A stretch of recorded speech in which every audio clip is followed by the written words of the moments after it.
What's going on, everybody? Welcome back to the Wonbyone Podcast. I'm your host, Emegano.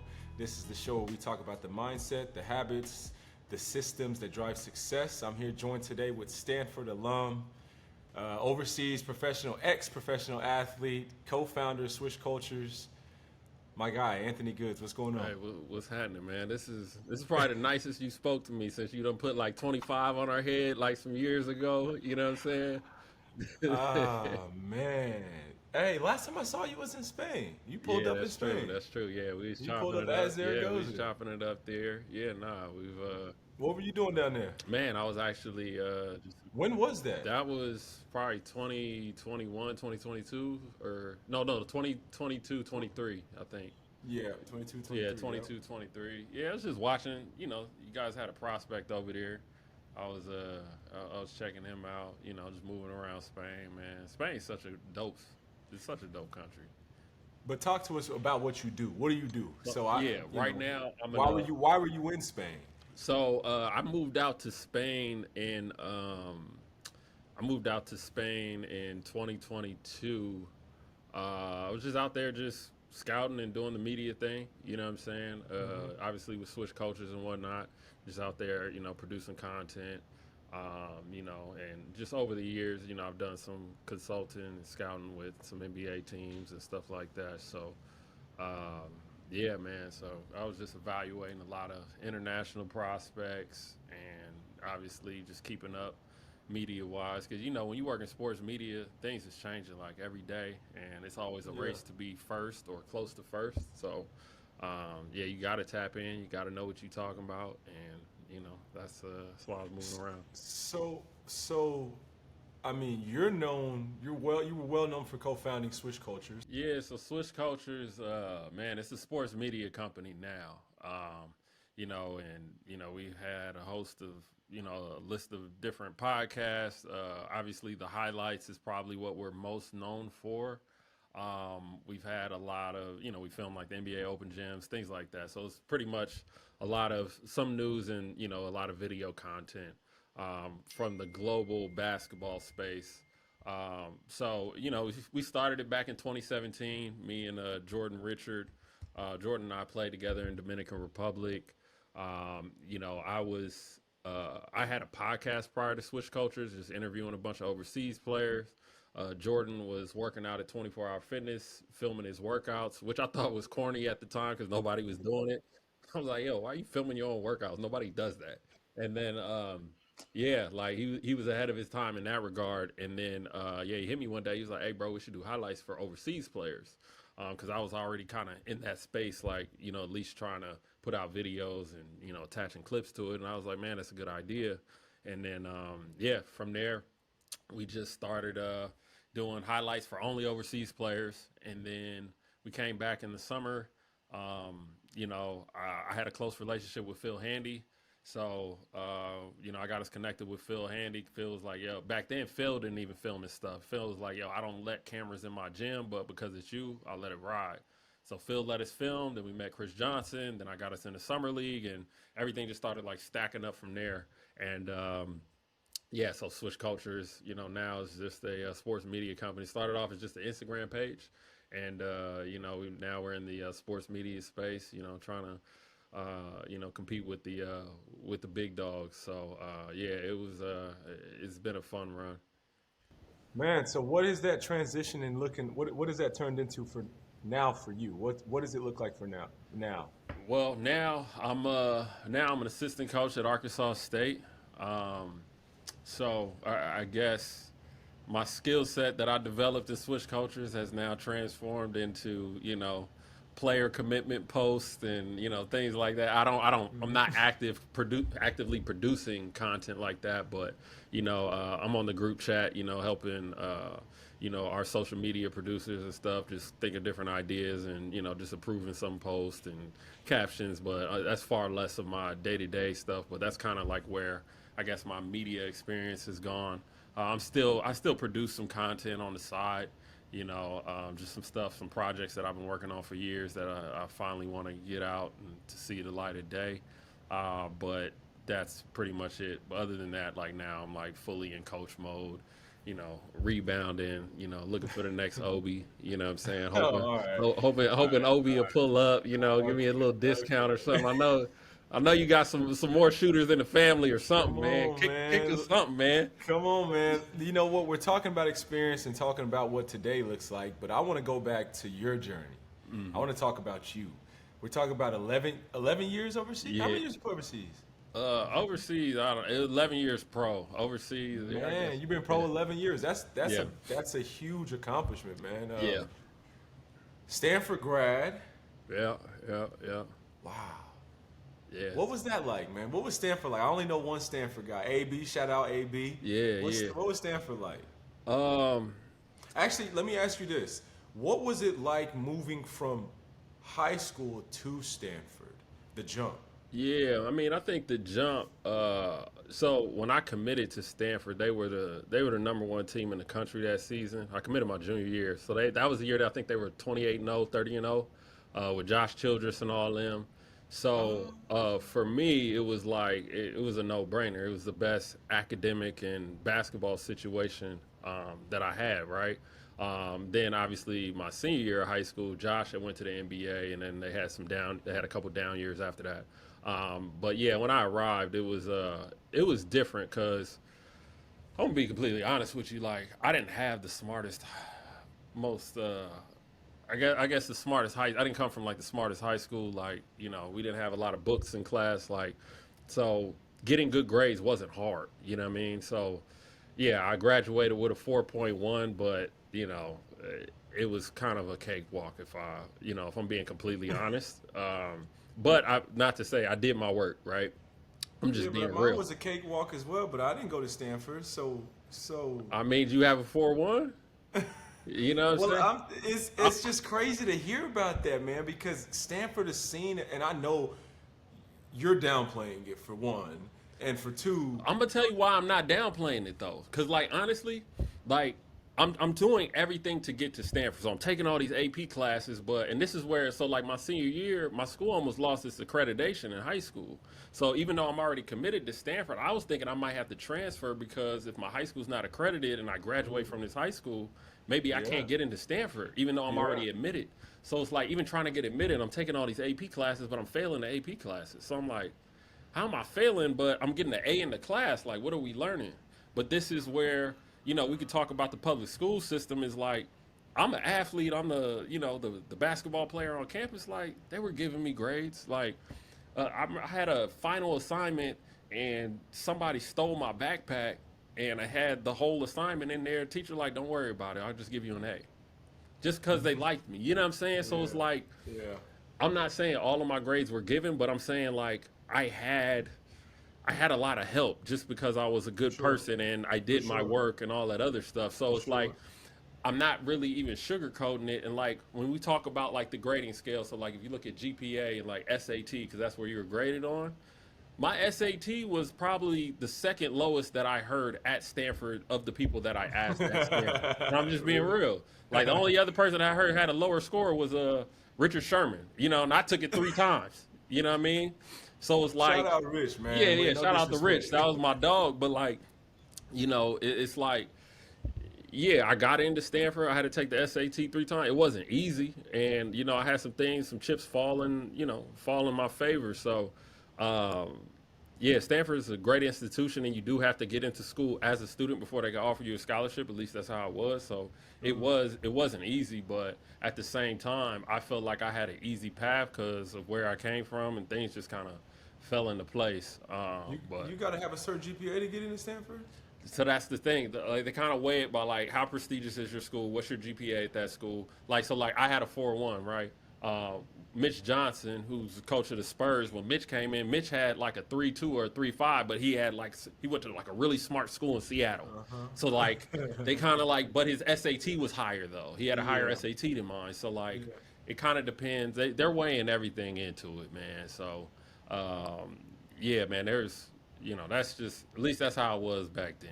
Like, Can we talk about? You said they're weighing everything into it, and this is just for the athletes trying to get into a Stanford, or I got a couple of athletes trying to get into Ivy League schools right now. they're weighing everything. We're not talking just academics though. Outside of school, what does that look like? What is from a higher up? Now you're a coach as well. You went through Stanford. Now you're a coach. What is turning you off from a player? Well, I think now the ball game's like completely changed. And I think that because of social media and now you're getting so much information, like every school has a docu-series now, right? A docu-series on YouTube. So like you're getting so much more information about the dynamics of the team. News is flying everywhere. So kid gets a DUI, everybody's going to hear about it in a second. You know what I'm saying? So I think now there's a lot more, teams are a lot more cognizant of the impact of bringing a bad apple into your locker room, and what effects that may have. I mean, just a couple weeks ago, we had the whole NCAA probe with all those players, the college players, getting caught up in gambling and things like that. So now intel is becoming extremely important. I think it's extremely important at the NBA level. It's extremely important at the college level. So when you talk about like a coaching staff, those are the type of things that we're trying to dig into. Like, who is this kid as a person? Who is this kid? What kind of interest does he have? That could essentially get him suspended. So it's not just the academic part. It's like, who is this kid as a person? When you talk about like admissions and things like that, like you have to write an essay. So it's like you have teacher recommendations or you have recommendations. Who are these recommendations coming from? Like, who are these people that are recommending you? What are they saying? What are you writing in your essay and how are you writing it? You know what I mean? I think that these are all things that schools are taking into account, from a admittance side, and then from, let's say like the coaching staff side. So, it's especially now with money being involved and stuff like that. Like there's a lot that needs to be done before you just be like, okay, like I'm taking this player. You know what I mean? Because you know how one bad player can mess up your locker room and mess up your season ultimately. Man, I won't even say one bad player, one bad person. Like, he could be a great player, but if he's a bad person, you know what I mean, that can mess up the locker room. It's hard, man. That's so real. That's so real. How would you sum up your experience at Stanford? I don't know why, man. I find y'all people so cool. I don't know why. I think the Stanford grads got to be the coolest cats out there. Let me ask you a question. What do you imagine the Stanford experience was like? Walking around with your nose up and your pinky in the air like this. That's how I imagine y'all looking. Yeah. Nah, man. I imagine it to just be. I went to Oral Roberts. Oral Roberts. I came from Western Illinois public school, big public school, and then went to Oral Roberts, small private school, and I got to kind of see how the status kind of was. You know what I'm saying? How people, I don't know the word that I'm looking for. It gave a more elevated feel, a more private school feel, a more. You might gotta walk around with you know what I'm saying, feel to it. That's just how I gave. But I think Stanford to be like obviously really smart, right? Really academics was difficult.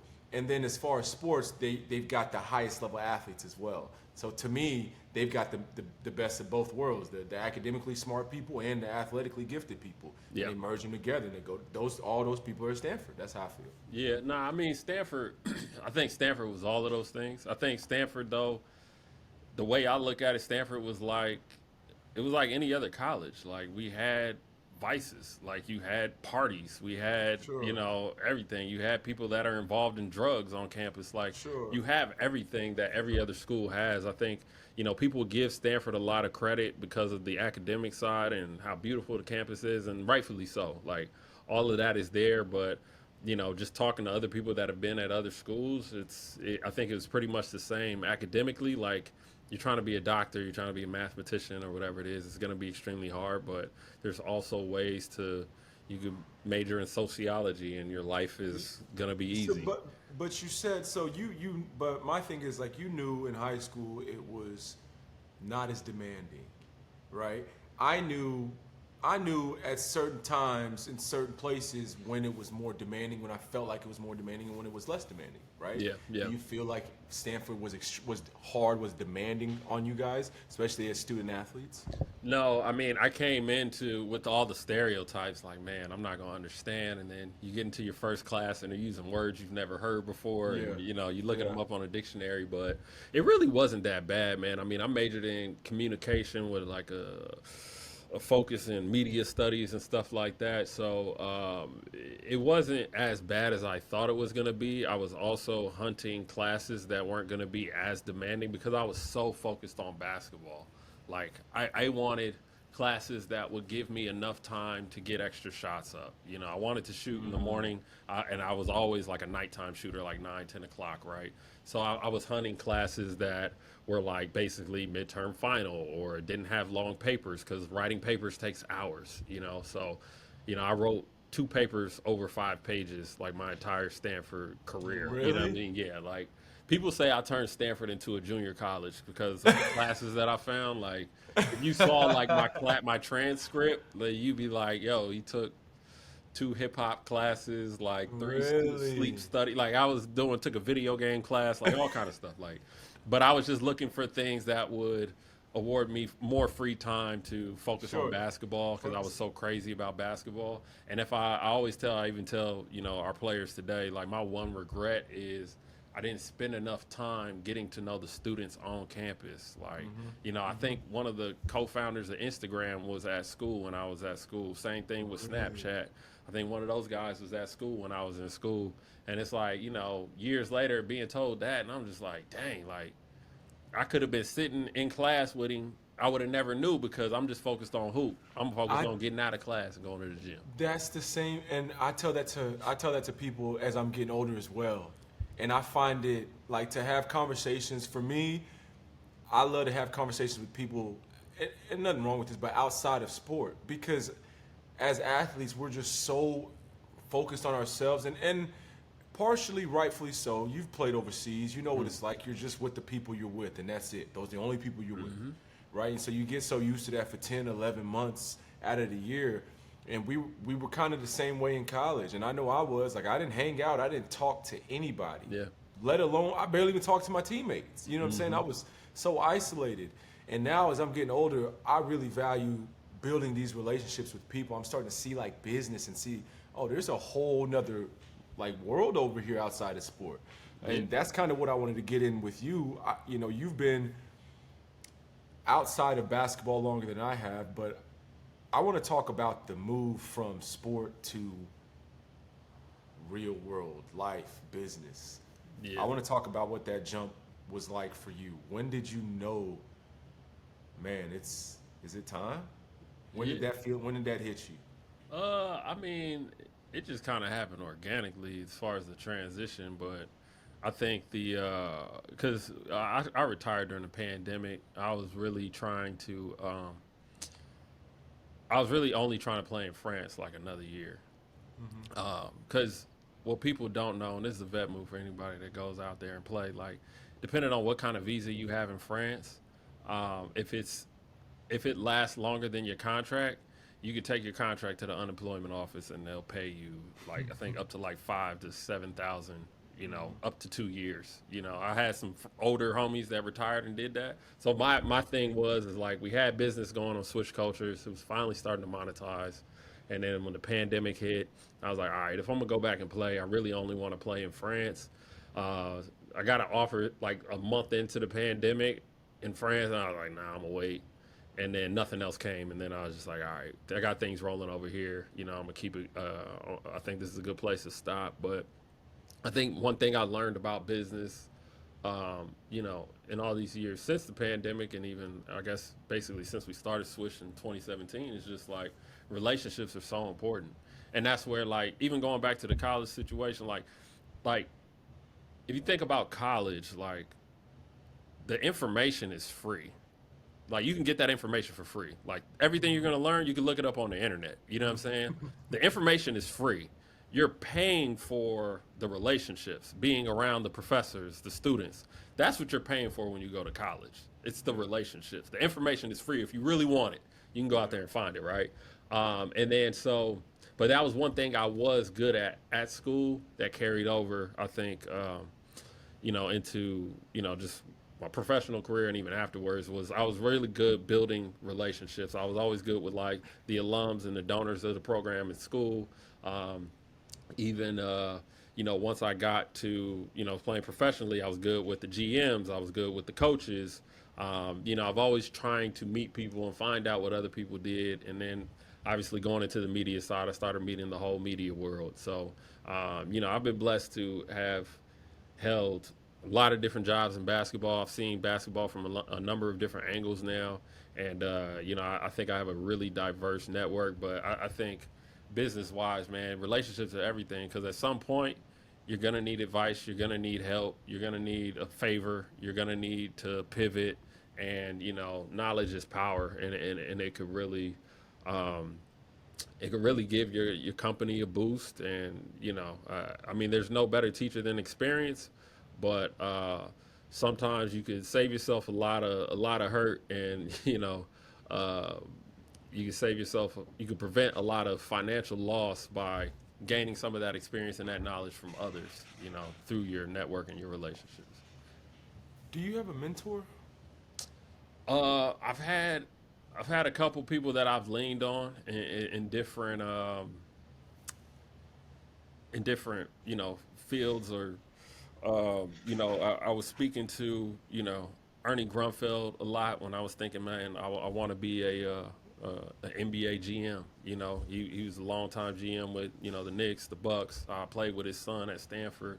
Um, Ernie was really helpful. There were coaches that I've stayed in touch with a lot, that have always helped me in regards to that. I got another guy of mine. It's he's a friend, but he's also a mentor. He's older. He's helped me a lot with just everything in general, because he's played in the NFL. He's kind of got like he's kind of got his foot in a lot of different things. So, I wouldn't say that I have like one mentor in particular. I kind of have it. It's like a community of people that I lean on. You know what I'm saying? And Sure. I got a homeboy. He's a year younger than me, but he's probably one of the smartest dudes I know. And like, we used to chop it up with everything. Back when I was single, I'm like, yo, I'm trying to plan a date, and then we sit down and we really like break this Yeah. thing down. Then I'm like, bro, like I'm trying to map out this new idea for Switch, and then we sit Yeah. down and we chop it up, and like he would always give me his time. So, um, I think there's you can find mentorship all around you. It's just going to the right people and finding out what's somebody's skill set, and then just kind of leaning on them for that particular thing or whatever you may need, or that angle. Do you plan on carrying? Do you plan on continuing to coach? Do you plan on trying to start another media outlet, or are you looking for? Are you wanting to work inside of that realm of coaching, or are you looking to do something else and let it lead into maybe being a GM or being in the front office or something like that? Yeah, What would be your ideal end goal? man, I think coaching is where it's at for me. I love the creativity of it. It's the closest thing to hooping. You know what I mean? And I've always been competitive. I've always liked the trash talk. I've always liked that energy that you can get from an opponent, and that you can get from your teammates and stuff like that. So like, I love the creativity of coaching, like taking somebody from a decent basketball player to a good basketball player to hopefully a great basketball player, trying to build that plan out and try to execute that, try to execute a game plan and try to beat somebody. So, I think coaching is where I feel most energized and, excited. So it's been fun, man. I've been really diving into a lot of different things on the coaching front. I'm watching games from 2015 EuroLeague games and stuff like that, just looking for little nuances, even though the game was so different back then. Yeah. Really just trying to figure out. And this is one thing I think every new job or anything new that I've done, I've always tried to figure out what does hard work look like in that job. Because as a basketball player, you kind of got to figure it out. Okay, I just got to shoot 1,000 shots a day, or I got to Yeah. I got to work on my body, I got to eat right. You know what I'm saying? But it's like, what does hard work look like for a media guy?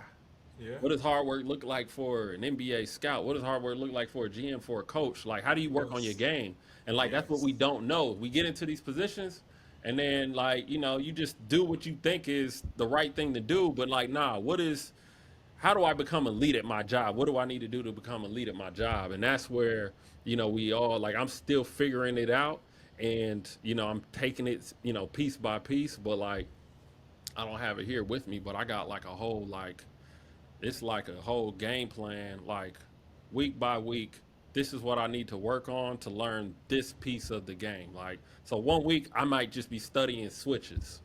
So, I'm looking at different teams that switch. How do you attack switches on offense? How do you teach switching on defense? How do you install it? Like, if you had to teach it day one to somebody that's never switched before, what's the first thing you're going to tell them, teach them about switching? So, like, this week could be switching, and then next week could be a different type of coverage or a different type of plan, or I'm just looking at different things around coaching. And that's where I think you start to, like, build your knowledge, you know what I'm saying, is break it down piece by piece. It's like learning a language, right? You don't just open a book and start reading it. You start working like, yeah, I am a boy. I like apples. You start like bits and pieces, and then, you look up a year, 2 years down the road, and, you're fluent. So That's awesome. That is, so I'm glad we got there, because that's what I love to talk about, is those systems and those frameworks and the thought processes that you have to work yourself through.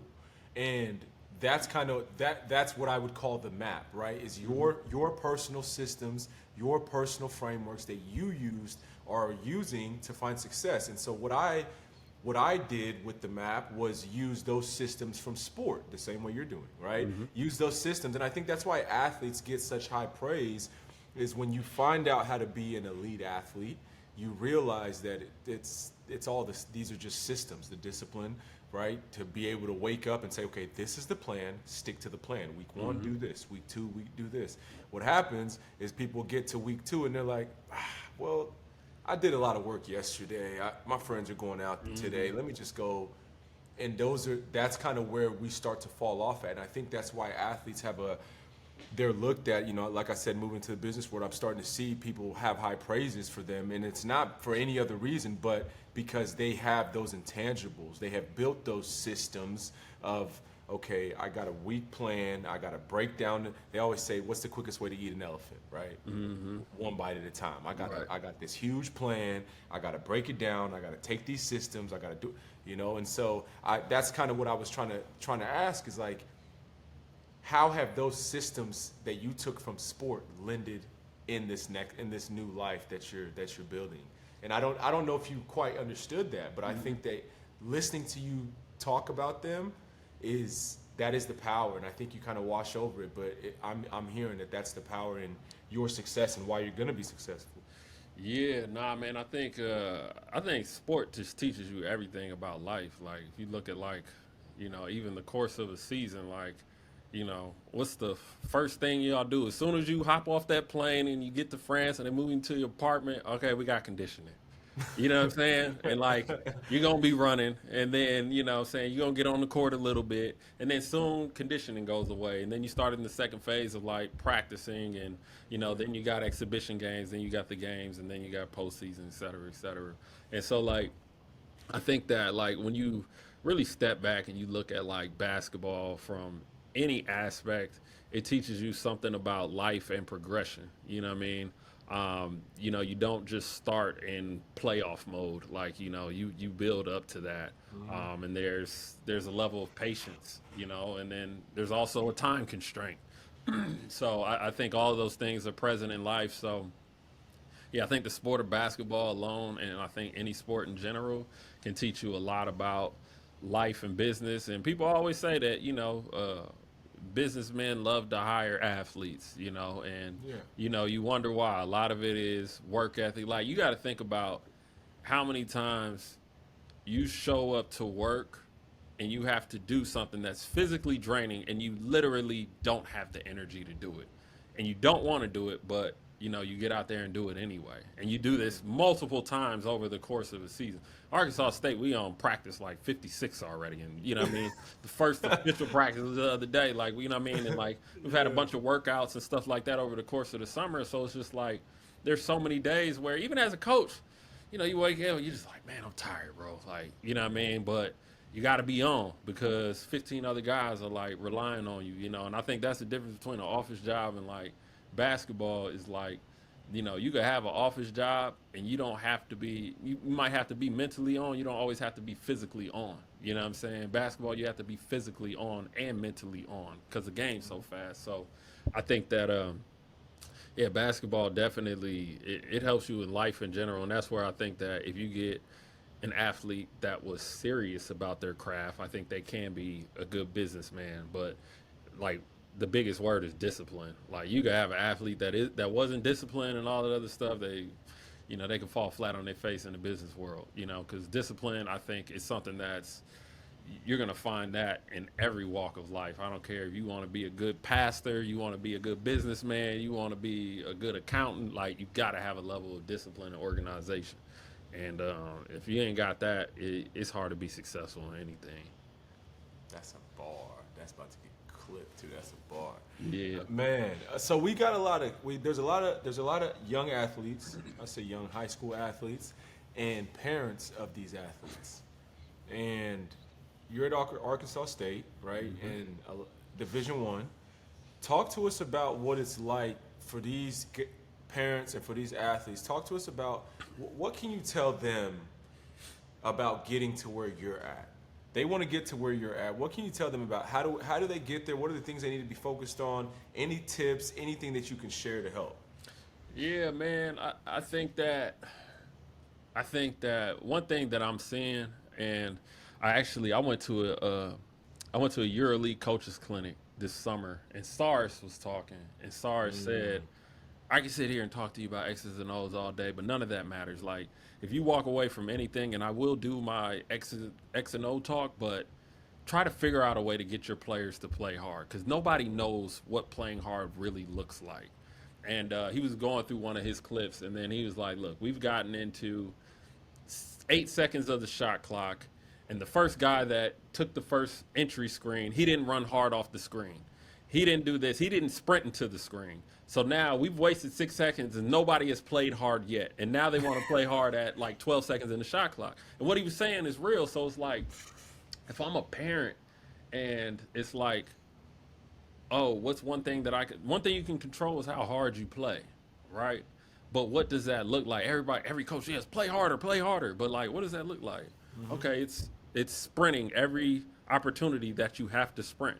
In transition offense, transition defense, sprinting off of a screen, sprinting to a screen, sprinting to a closeout. What's your footwork like, your attention to detail, your closeout hand, like all of these things, boxing out, being physical, being the first to initiate contact, being the first to dive on the floor, like all of these things are playing hard. So like, if I'm watching my son's tape and I want him to get to college, like go through that tape for him and see when count and chart how many times was he playing hard? Like how many times did he sprint to the gap? How many times did he have a closeout? Was he giving maximum effort or was he giving like 6 or 7 effort? You know what I mean? Because we know how much your maximum speed was. I was at another coach's clinic, and this coach said, I literally, because they press full court, he said, I time my guys from the baseline to the opposite free throw line, right? I time them because when we're pressing and they got to sprint back, now I know that it takes you 3.1 seconds to sprint from the free throw line, from the opposite baseline to the free throw line. So if I'm watching tape and I see that you got to sprint back and you didn't get back there in that time, you weren't playing hard enough. You weren't playing to your capability, and that means you don't need to be playing. You don't need to be on the floor if you're not sprinting to your capability. So it's like, I think figuring out how to play hard and holding people accountable and charting things. Like we chart everything in practice, bro. We chart every pass contest, every missed box out. We have them tagging up. We have early high hand closeouts. Like all these things, like we're tagging probably about like square closeouts on closeouts. Like if you don't, so you're going to have your missed field goals 5 for 7, but you're also going to be, probably 2 for 10 on box outs and 5 for 12 on contested passes. And whatever you don't contest, it's a sprint after practice. So literally you could end up with 12 sprints because you missed, 12 assignments. All the points. Yeah, like because if we get the collective to do these things, then we're going to be a better team. So I think anybody looking to come to Arkansas State, number one, you got to love basketball because you're going to live in the gym, as far as getting your work in. But also, man, like, we want guys that play hard. And I feel like, regardless of your skill set, like if you can play hard, you can add value to a team because not everybody plays hard. You know what I'm saying? Guys are coasting. It's what I try to do is give people, I say systems, I say frameworks, I say tools. I try to give them things to take away. And I'm listening to you talk, and I can see where the disconnect is, though. I can, and I've been there, but I can see where the disconnect is because I'm listening to you, and I'm like, it kind of sounds like a joke, though, what you're saying. Like, it doesn't actually, it sounds like it's kind of real, but not actually real. Like, are we actually tracking these things? Do I actually have to sprint off of every down screen? Do I actually have to sprint into every screen? Yeah. And like I said, like I understand it because I've been there, but from an outsider, it sounds almost it sounds like it's too serious. Yeah. You know what I mean? Mm-hmm. And that's and now I'm trying to put the pieces together. And I'm like, that's probably why it's hard for them to understand. And I'm like, and I literally demonstrated coming off a down screen, I think 2 days ago with my athletes, because they were coasting off the screen. And I'm like, how are you guys supposed to get open? And how are you supposed to come off the screen? Right. And to sit there and do that every time, it's not physically, it's just mentally to stay locked in on it. Yeah. And I think that's where the disconnect is. I don't know how else to put it, man, but I'm trying to draw connections and think about, okay, what did I do when I was in college, what was I doing? How many shots was I, and trying to make it as tangible as possible, because if not, it sounds like you're just making claims, and these kids and the parents don't really connect with it. Right. But I also think too, as a coach and as a trainer, like, we get exhausted too. You know what I'm saying? Like, hey, sprint off the screen. Hey, don't forget to sprint off the screen. You say it the fourth time, you say it the fifth time, and then we get exhausted. But our job is to hold them accountable. So if we're not holding them accountable, then we're failing at our job. We're not helping him get to his capability because he's not going to get there on his own, or else he'd already be doing it, right?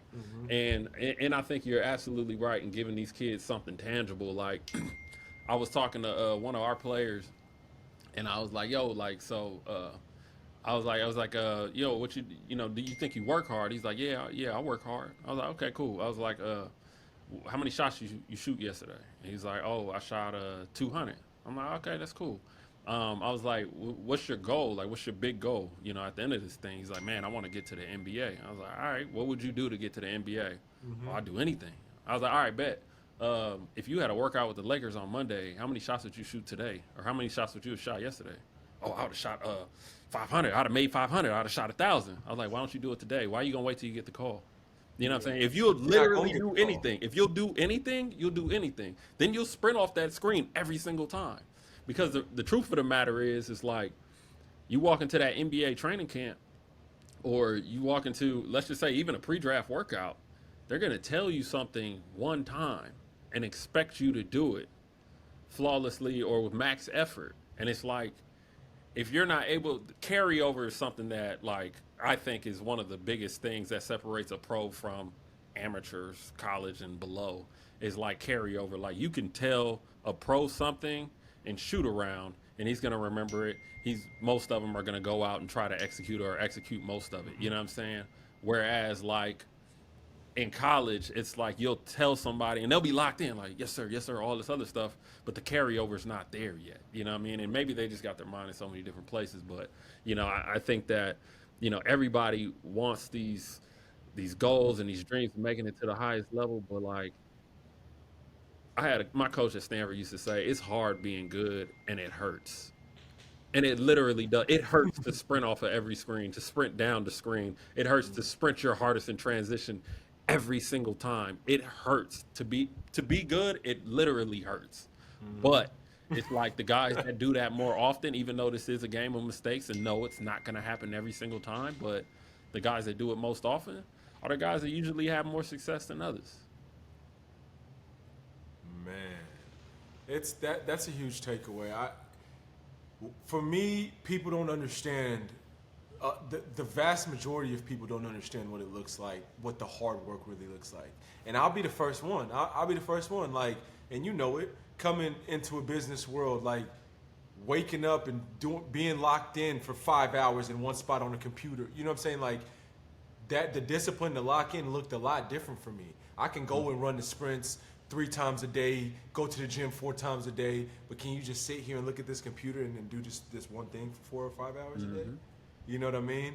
And the mind frame, the mind shift that a lot of people, all of us, need to have, and just to understand that we're probably not putting in the work that we need to be putting in a lot of times. More times than not. For sure. More times than not.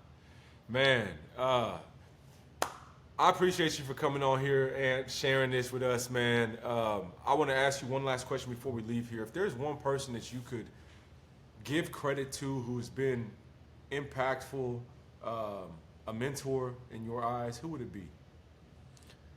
Man, impactful, a mentor in my eyes.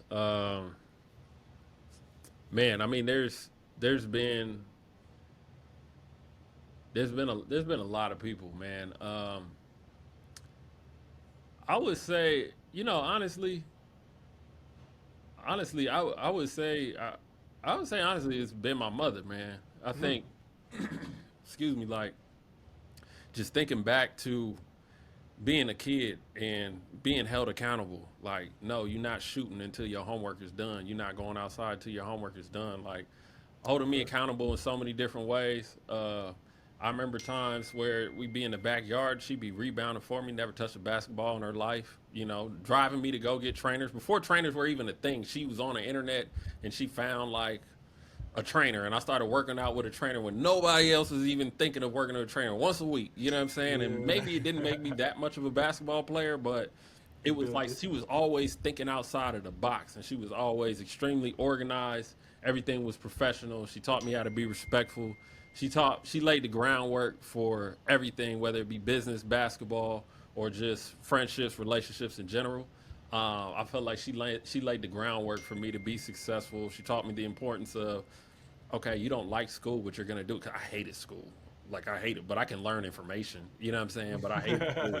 But, like, she forced me to do it. And, like, okay, I need to do this so I can do other things. And, I felt like that's really what laid the foundation for everything. So I think in regards to mentorship, I think her contribution was probably the most impactful for me, just like looking back at it, just all the groundwork, because my discipline, my work ethic, me thinking outside the box, me trying to be proactive and not reactive, all of that came from her, and just everything, you know what I'm saying? Holding myself accountable, like, she always kept it real with me and everybody else, you know what I'm saying? So I think she was probably the shout out to all the moms out there, man. I got a lot of love for my moms as well. Shout out to the moms working so hard, brother. Yeah. Man, where can the people find you? Tell them where they can find you on IG, social. Yeah, man, I'm on IG. I don't even know my IG name. AntGoods87, something like that. I'm on IG, man. Twitter, TikTok, YouTube. I'm all over the place, man. But yeah, I'm most active on IG, I guess, outside of all the other platforms. But yeah, y'all could also find me at any Arkansas State game. Yes, sir. We're going to be, I think we're going to have a good team, man. So, y'all coming to Oklahoma at any time? I don't think we coming to Oklahoma this year, man. I don't think so. I don't think we got any guys. Man, cats are scared to play us, man. Shout out to Coach Pannone, man. Coach Pannone got a lot of coaches scared, man. Y'all not coming to Oklahoma? Bro, like, it would have been crazy. Like, I ain't BSing. Like, the amount of coaches that we called and, like, turned us down, like, we trying to, like, find games, man, it was kind of crazy. Like, they be like, with all due respect, I'm not playing Pannone. You know what I mean? Really? Because he was at Alabama. He's running the offense over there. They had the #1 offense the last 2 years. Like, there's like a lot of expectations, and there's a lot of respect for Coach Pannone. I don't know who that is. His basketball IQ. He was actually coaching overseas. He was at Hopewell Jerusalem in like 2014, 2015. He was over there 2 years. He coached in Really? Slovakia, then he coached in the G League, then he coached in the NBA with the Pelicans, and then he spent 2 years, the last 2 years in Alabama. He was over there as the offensive coordinator. Then they had the number one offense, number one in pace, number one in pick and rolls, like all kind of stuff. So like we play Really? like a fast style. Like we be in practice with like a 14-second shot clock, full court, 20-second shot clock. Like we be Really? we get up and down, man. So I think Matter of fact, hold on. I want to hear about this, man. I ain't been there. I haven't been there in a minute. What is it like? What's practice like? What is it? What's the whole makeup like there, man? yeah, nah, practice is it's intense, man. We usually start off with like some shooting and then some like offensive and defensive breakdowns, usually like pick and roll, working on switching, and then on the offensive side, we're working off coming off of splits, like high splits, low splits, depending on or attacking pick and roll, attacking switches. And then, we get into a number of different 5-on-5 drills. It could be, depends if it has like a defensive focus or offensive focus, but we'll get into some 5-on-5 up and down drills where, the defense is at a disadvantage. We call that a blood drill. And, we do that into, a down and back, a run. But yeah, and then we have like a drag drill where we're playing out of the drag and it's all read and react. We don't really have sets. So we just teach them different scenarios where they can do different actions, but it's all read and react. So you can't really scout us. We have a bunch of coaches come by and watch practice and stuff like that, and it's fine. Like European style? No, it's more like it's NBA flow concepts. So like Indiana Okay. Pacers. Yeah, so we just got 5 spots on the floor. Anybody can do whatever they want once they get there, but like yeah, we play at a breakneck Oh, speed. that's So tough. like I'm telling you, it's like 14-second shot clock. That's Guys got to get tough. it up, man, bro. And we got another drill that's dope called the strike drill, where if you score at whatever the shot clock is, whatever time is left on the shot clock, when you score, that gets added to your score. So if you Ooh. score with 20 seconds on the shot clock, you get 20, you get a layup, that's 22 points. You know what I'm saying? You get fouled, with 15 on the shot clock, or and 1-3, you know what I'm He saying? has Like 22 points. yeah, so like we'll do that and we'll go to like 100 or 80 or 120, but like That's if you turn it over, it's -10. So like we yeah. also put, restrictions in there where okay, we're playing fast, but yeah, if you turn it over, you get penalized. And Yeah, that's so dope. we have, winners and losers after every segment, every competitive segment in practice, and then, they have to run for it afterwards, and then obviously if they don't contest passes, box out, tag up, all this other Yeah. stuff, then they're going to have sprints added on top of that from the last practice, the next practice. So, yeah, there's a lot of disciplinary College is actions we're taking. college is just brutal. Yeah, nah, it is. Co- And the College is preseason so long, bro. Like, think about it, bro. Like, they've been here since end of May, and like we don't play until November 3rd, bro. So you just think about just practice, practice, school, bro. practice, school, practice, school, practice, school. Like, I forgot about that part. Just coming from the pro side, like we practice 2 weeks and then you got an exhibition. But college, man, they be out here grinding. And they season short, like November to March. What is Bro, that? I remember being in college, and it scares me seeing high schoolers that think that they want to go to college and play, and I'm like, you guys aren't prepared for how much work you have to do. Oh, it's a full-time job, bro. Like we have on most days now that we have official practice starting, because of class and all that other stuff. They'll start every day around 8 a.m. with like weights and shooting, and they're not gonna get home any earlier than 7 p.m. like most days, you know, with And that's class and all serious that. though. It's a That's jam packed. serious though, Yeah, bro. no, Like, it's a full time job, man. That's why, like I said, when I was in college, I was hunting classes that weren't as demanding, or that yeah, I didn't have to like go to class all the time. Now they have online classes, which I think are great for student athletes, but back then, it wasn't as easy. But yeah, I think that you kind of need that just so you can find time to rest or get treatment or whatever it is. you gotta love it. You gotta love it, and you gotta enter it with the attitude of like, I'm in here to grow, to get better. Because if you don't, it's gonna eat you. It's gonna eat you alive, man. Like the grind will eat you alive if you don't purposely go in there with a good attitude. I'm gonna do everything I need to do today. Like that's got to be your attitude. You know Yeah, what I'm I saying? got one question for you. What's one regret you had from your college career? In which sense? Basketball wise. What's one thing, like, if you could go back, you would have done differently in your college career? I would have learned how to play better basketball earlier. And I can't say that because I wanted to be a scorer and that's what I focused on, but I just didn't pass the ball. I was a good voice and leader, I would say, a decent in that sense. There was obviously room for improvement, but I wasn't there to help everybody on the team in the sense of I didn't understand what it meant to bring in the team to go for the goal. It was just like, this is my role, and I'm going to do my role. When do you feel like you became a better passer, and what sparked that? I became a better basketball player when I started to realize, it kind of started when I got to France in Pro B, when I was clearly the best player there, but I needed my teammates, and my coach used to tell me, you can't play this game by yourself. You know what I mean? Like, I know you're the best player, I know you're the MVP, but you have to give these guys confidence because you need them. You need them to play defense, you need them to play offense, you need them. And so you got to make them feel part of the objective. You got to bring them along. So he was like, when you go to practice, we know that you can score the ball and we know you're going to shoot the ball, but in practice, give them the ball. Show up to practice and let them play. Make them feel involved. Give them the shot. Even though you have the shot, you can take advantage of your mismatch. We know that, but the game's not about you. And that's what I had to understand. You know, it's like, I can't just go every day. And so I started being, hey, here, like, I started caring more about my teammates. Then I got to Spain, and it was like, oh my God, these guys are good. Like, all these guys can play now. All these guys can play, and you better fit in. You know what I'm saying? You got to learn how to work with these guys. I had some guys who were challenging me. I came in there thinking I'm the man. They're like, no, I'm the man. I'm like, wait, hold on. Right. Well, so we got to work together now. And I'm like, all right, and that was kind of the attitude. It's like, all right, let's just work together. We can both get ours. That's cool.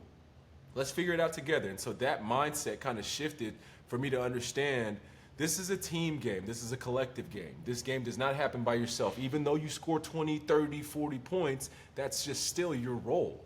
All those points aren't going to win you the game. That's part of your role. You're doing it very well, great, but you have other things you need to be doing as well. Playing defense was one of my things, right? So just understanding that I wasn't bigger than the game. I'm just one piece, and you might have a different role, but you're just one piece. Yeah. No, that's valuable lessons, man. I think some cats end up learning it too late. Yeah, which is unfortunate, but yeah, man. I just try to preach just that discipline and the hard work of figuring it out and working really hard to do what you need to do, but also understanding you're just part of. You aren't the whole thing. You're part of it, and your job is to do your job. That's as clean as it gets. So. Yeah, man, and just using that and trying to do my job wherever else I am, wherever that fits in, Talk about my Olympic journey where it was like my job wasn't to score the ball. My job was to play defense and run the team, and that's what I did, And so figuring out what it is, what your job is, and then doing that to the best of your ability, I think that's kind of where we find that margin for success. Oh, that's dope, man. And man, shout out to you, man. Before we get off, shout out to you for having an amazing career, man. I don't think that people understand how hard it is to come from like Oral Roberts, or even like Stanford was well known back then, but like Oral Roberts, Arkansas State, some of these schools, like overseas teams don't know about these schools. They know about the Dukes, the North Carolinas, and that's it. Just like coaches here don't know anything about Cholet and Nancy and all these places. Like, it just is what it is. So, like, and not having NBA on your resume and trying to go overseas and make it, like, people don't understand it's a ladder. And, like, every time you get knocked off that ladder, it could be the end. You know what I'm saying? But, working your way up to the top, domestic league and in Europe is something that is special, and not a lot of people have that opportunity and to be on those teams and actually be a factor on those teams. And obviously, I've seen the beginning of your journey and obviously where it's gone. Olympics, all that other stuff, man. That's I think you probably, I don't know if you've taken time to like sit back and think about it, man. But I always try to tell the homies, man, like we always say, we got to wait till somebody passes to, give them their flowers. But I also think, as individuals, sometimes we got to stop and count the flowers that we have, or, that we've made along the way, man. And you've had a hell of a career. And, obviously you're a hell of a basketball player. And I'm not just saying that, I've seen it, sharing the floor with you. But, just take a minute to step back sometimes, man, and just appreciate all that you've done, man, because obviously, once it's gone and all that other stuff, like, you move on to something else. But, I think all of us that have had that opportunity to be overseas and have success, man, it's a special experience that not everybody gets to experience. You know what I mean? So, man, congrats to you on all that you've accomplished and everything and moving forward as well. But I just think it's dope, man, seeing guys that find a way to make it work over there. You know what I mean? I appreciate the words, man. I do. You know how it is, man. You've been there. You were there longer than me, so you know exactly how it is, man. So I appreciate that. I appreciate you for coming on here. It's been amazing. It's been good to catch up with you again.